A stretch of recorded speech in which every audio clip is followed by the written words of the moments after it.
What's happening, folks? Welcome back to Celtic Fans TV. It's been a while. I've been off taking a well-earned rest, taking this few weeks of the close season to take a break from the content I've been putting time in to planning next season, and we've got some new stuff coming up. I've also been buying lots of new equipment. This video is coming to you through one of the new pieces of equipment, so I hope it looks better. I hope it's an upgrade.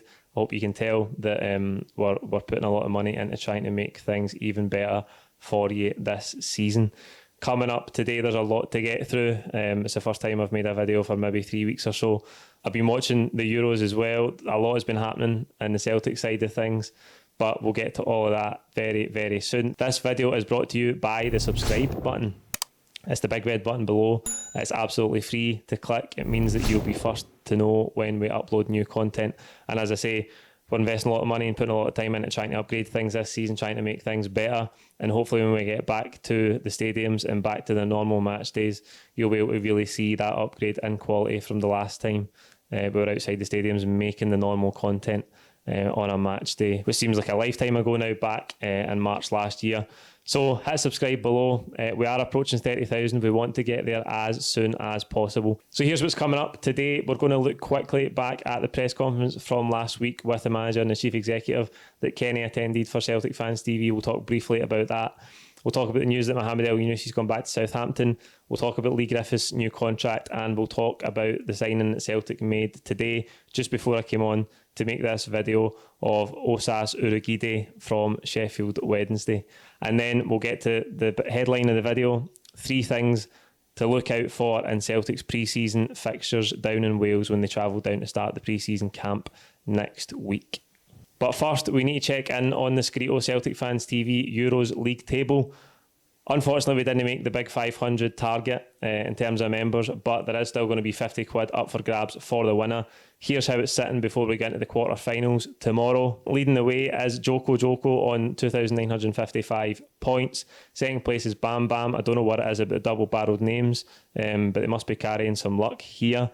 I'm down in 85th. So shout out to Joko if you're watching. You're leading the way. Only 3 rounds to go, quarterfinals, semis, and then the final. You've got until 5 o'clock tomorrow to do your entries for the quarterfinals. There's plenty of points up for grabs. You can win points left, right and centre, as I touched on in the first video. The leader, Joko is only leading by 75 points. I think that's like a goal for a defender or something. So there's still plenty to play for. There's really no much in it. I don't think I've got any chance of winning it down there in 85th. I'd need some turn of events to claw back the gap that I need to make up. If you're still playing, make sure to get your entries in before 5 o'clock tomorrow. And in the next video, I'll give you another update and we'll see who's leading getting into the semis and the final next week. So obviously a lot's been happening in the world of Celtic since I made my last video. The big thing last week was the official unveiling of Ange Postecoglou as the Celtic manager. He had a mainstream media press conference followed by a fan media press conference, which Kenny from Celtic Fans TV attended because I was at a wedding. He done a great job, asked some good questions. There was a lot of good questions asked. I know that there was one question that got a lot of attention, and it kind of took away from the quality of the questions that were asked. The Celtic fan media space is brilliant. There's a diverse range of content. There's a lot of people who put a lot of time and effort into it, and they ask great questions of both the manager and the chief executive, and I think that needs to be the main takeaway. I think Twitter, in terms of talking about Celtic in the last year or two, has become an absolute minefield if it wasn't before that. And I think a lot of people, Celtic fans included, have been very disparaging about fan media. I don't know why any Celtic supporter would want to make another Celtic supporter the enemy in terms of that. But listen, I think the Celtic fan media space is good. It's good that the club are reaching out to us. I hope they keep these lines of communication open. I hope that we can get more value from them. The press conferences are good, but I hope there's more that we can do as we go through the season, and we can bring you guys more value from it as well. This is a good first step. Don Mackay was very, very positive in terms of his intentions and where he wants to take the club and what he wants to do. Without getting too specific, he did point out a lot of areas that he wants to improve in, communication being the main one. He's talked a lot about modernising. I wish him the best of luck in doing all that. I think the club really needs it. And I wish them all the best. we know that the press conference was only words, and they've got to go and put all of those things into action now. The big thing being rebuilding the squad. That is really the only thing at the end of the day, and everything else that comes after that is nice, but we all just want the squad to get sorted out and for Celtic to get back on the pitch, winning football matches and winning titles and hopefully competing in Europe again. That's where we all want to be. But it was a good event. I'm glad that we were able to take part. I hope there's more of them, and as I say, I hope there's a more diverse range of content that we can bring you from our communication with the club, because as I say, it's a good first step, and I hope it's the start of a long-term relationship where we can get more openness and more collaboration with them. In terms of the squad this week, Mohamed Elyounoussi gone back to Southampton, and going by his Instagram post, it looks like he's definitely not coming back. It was very much like a farewell. It's maybe a wee bit disappointing. I'd like to see him in a Postecoglou team if we can get up to speed and play at the intensity that we think we're going to play at under him. It'd have been good to see Elyounoussi in that sort of system, because he was moved about a lot last season, and I don't think we've really seen the best of him. But he's gone back to Southampton now. I'm not going to lose massive sleep over it. He would have been a big earner, and I think the club are obviously going to have to be mindful of where they spend their money and how they spend it, which they always are. But obviously post-COVID and with such a big overturn of players, it just looks like Elyounoussi as a permanent transfer as a no-go. The other big news today is that Leigh Griffiths signed a 1-year extension after it looked like for all the world yesterday. Again, with the social media stuff that he had unfollowed Celtic on Instagram or whatever it was, a constant circus that surrounds Leigh Griffiths. I've got absolutely no energy left for it. I think the 30 seconds I'm going to spend talking about it in this video is just about all I can muster. That shouldn't be the case, that even the day before he signs a contract extension, there's constant social media speculation and everything that goes on round about Leigh Griffiths off the pitch. That has to stop, and that's the kind of circus that I'm talking about. It seems like this is the most tired debate in Celtic history, that certainly that I can remember in my lifetime. That some people seem to think that Griffiths guarantees you 30 goals a season, even though he's not hit double figures in the league since 2016-17. We know that he can be an asset, and there's no doubt he'll score goals off the bench. I don't think he'll be Celtic's number one leading striker again. That's just my opinion, but I'm just fed up with the circus round about it. He signed a new contract. Let's move on. I expect him to be a squad player, and as I say, he can get goals and make an impact off the bench, but I'm not having this, he's going to net 25 goals a season, 30 goals a season. That's not the player he is anymore, and he's got a lot of work to do to get up to speed, to get in a much better shape than he was last season. That's all I've got to say on it. The other big story today, actually, just before I came on to do the video, is that we did make a signing. I kind of thought the Griffiths news would be followed up by something in terms of a new signing, and it has come in the form of Osaze Urhoghide, centre half from Sheffield Wednesday. He follows Liam Shaw. He's 20 years old, 6'2". By all accounts, I've not seen a lot of him. I've just seen some anecdotal stuff from Sheffield Wednesday supporters. He's quick, he's strong. I think he's got a lot to learn. Obviously, you'd expect that of a centre half at 20 years of age. I think he might be better playing in a back three than a back two. I don't know what sort of implication that has if he's going to have to develop to fit into a Postecoglou system. How much of an impact will he make this season coming in at that young age? Like there is all over the pitch, there's a lot to be decided at centre half in terms of Christopher Ayer's future. Christopher Jullien is still out injured. I don't know when he's back. I don't think he's anywhere near back training yet. Probably got another couple of months to go. So there's a lot to sort out for us at centre half, and that is another one of those areas of the team. So I don't know how much Urhoghide is going to come in and play. He might have to early doors, but it's good to get a first team signing in. I hope that he can really make a big impact. He's actually got a YouTube channel, by the way, so if you search his name, you can find him. Get the big man some subscribers. Hopefully we get some cool behind the scenes content from him in his time at Celtic. Who knows? That will be a first, I think. I don't think we've ever had a Celtic player that's had a YouTube channel. That kind of sums up the changing landscape of sports media. I think it's really cool. And then I'd say it'd be good to see sort of behind the scenes stuff from a player's point of view. I think if he'd done that, and if he was allowed to do that, he'd have plenty of subscribers. So listen, at the end of the day, I hope he makes a big impact on the park, and it's good to get a first team signing in. We've got to get signings in pronto. It's 19 days until we play Midtjylland in that first leg of the Champions League qualifier. and the squad is still a mess because there's not a lot of work being done yet. That was partly due to how long it took to get the manager here. But listen, we've got so much work to do, and I think we really need to get a few more bodies in the door before that first game against Midtjylland. The team will travel down to Wales next week to start their pre-season training camp there.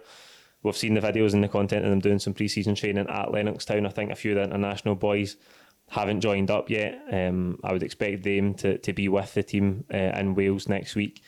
And then we get underway with the pre-season friendlies. It's going to be so interesting to see what an Ange Postecoglou Celtic team looks like. And we know that we can't read too much into pre-season friendlies. It's the same every single year. Celtic generally have one shocking result in pre-season. So it'll be interesting to see if we get at least one of them in the next couple of weeks. Here's the 3 things that we should be looking out for in these pre-season friendlies, starting with Sheffield next Wednesday. Funnily enough, we've bought 2 players for them and we're playing them in the first pre-season friendly. First up, it's formation. Postecoglou talked about it in that media conference where he said he likes to play some sort of variety of 4-3-3. I know that most formations nowadays can be some sort of variety of 4-3-3. Is it 4-3-3, 4-2-3-1? There's a lot of variations. It's going to be interesting to see what he goes with. I know that pre-season friendlies are experimental. I expect there to be a lot of different personnel playing. There'll be a lot of youth players playing, which I'll come to. But it is going to be really interesting to see the different setups that he takes in these pre-season friendlies, and whether that will be a nod to that first Champions League qualifier, and then how we're going to approach games going forward this season. Because, as I say, it's only 19 days, less than 3 weeks until that game against Midtjylland, which is massive for us. I've said already that I don't expect us to make the Champions League group stages this season because the path is more difficult because we didn't win the league last season. And it's going to be difficult for us given the state the squad's in. But it's going to be really interesting to see the formation that Ange starts out with in these games, and then how that looks going forward, and what kind of personnel we're going to see, how they'll be set up going into that game against Midtjylland, because Midtjylland in recent seasons have been performing well in terms of their own European performance. They're a really well-run club. I think they'll be in a much better place in terms of their squad and their setup than Celtic are, because Celtic are at the start of a period of massive transition. So that game, that tie, is going to be massively challenging for us. But I'm so eager to see how he's going to set up in these friendlies. That's the main one that I'll be looking out for, mainly because of the starting 11 predictions. How am I going to do a starting 11 prediction for a Postecoglou team if I don't know the formation? So I'm really eager to see the formations that he'll set up with in these friendlies. The second one is intensity. We know, we've all read, we've all watched, we've all listened to interviews, we've even asked him some questions since he arrived. We know that the Postecoglou style of play is aggressive, it's high tempo, there's a lot of pressing involved. He wants to play in the front foot. The phrase that he always uses is that he never wants his team to take a step back. That is going to be really interesting as the season goes forward in these European games, in the big domestic games. I think it's going to be a very, very attacking setup. But in these pre-season games, it's going to be interesting to see just how intense it is, how much work the team have done in terms of their fitness. There was a consensus last season, I think we could all see it, that the fitness and the standards of the team weren't where they needed to be. So in these pre-season friendlies, how intense are we going to press? How aggressive are we going to be? Is the work that's gone in on the training ground so far and in the first few days next week down in Wales, is that going to be enough for us to really get an accurate gauge of how a Postecoglou team plays when we start against Sheffield Wednesday? There's no doubt the fitness won't be the finished article yet, but I'm just really keen to see how aggressive we are without the ball, and to see what that pressing looks like. I'm excited by it. I'm also equally terrified about it when you think about pressing really aggressively against some of the good teams in Europe and in these qualifiers that have so much riding on them. I think this season is going to be a roller coaster in many ways, but the intensity is a big thing that I'm keen to see in these pre-season friendlies. And the final one is youth players. Obviously in pre-season friendlies there tends to be a lot of youth players involved, particularly in the early games. But Ange has already said that if there's someone in the youth team who has the ability to play in the first team, they will get the chance. Everyone starts with a clean slate under a new manager, we know that. But I'm really keen to see if there's anyone in the youth setup that's grabbed their opportunity with both hands in this pre-season so far and in these games coming up, to really impress the manager and try and get a foot in the door in terms of being in the first team. One of the opportunities for the youth players, given the state of the squad, is that there's going to be a lot of change, and so there might be a gap there for someone to impress the manager, get in the squad, make the bench, and then make some first team competitive appearances and really try and get their foot in the door. And I hope Ange is true to his word in terms of that. If he thinks there's a young player there who's got the ability, the confidence, who he thinks can handle playing for Celtic, then I really hope he does get the chance. I think in terms of wingers this season, I know Karamoko Dembele didn't play very often. He showed some bright sparks any time that he did play. He's an example, and I don't mean him specifically, but he's just one example for last season who you would have liked to see given a bit more game time, and then you don't know how they're going to handle it if they can get in the first team and get that foot in the door. So that's the final thing that I'll be looking for. I think the formation is the most important one. Just getting used to how a new manager is going to set the team up. That's what's exciting about it, innit? We don't know what an Ange Postecoglou Celtic team looks like.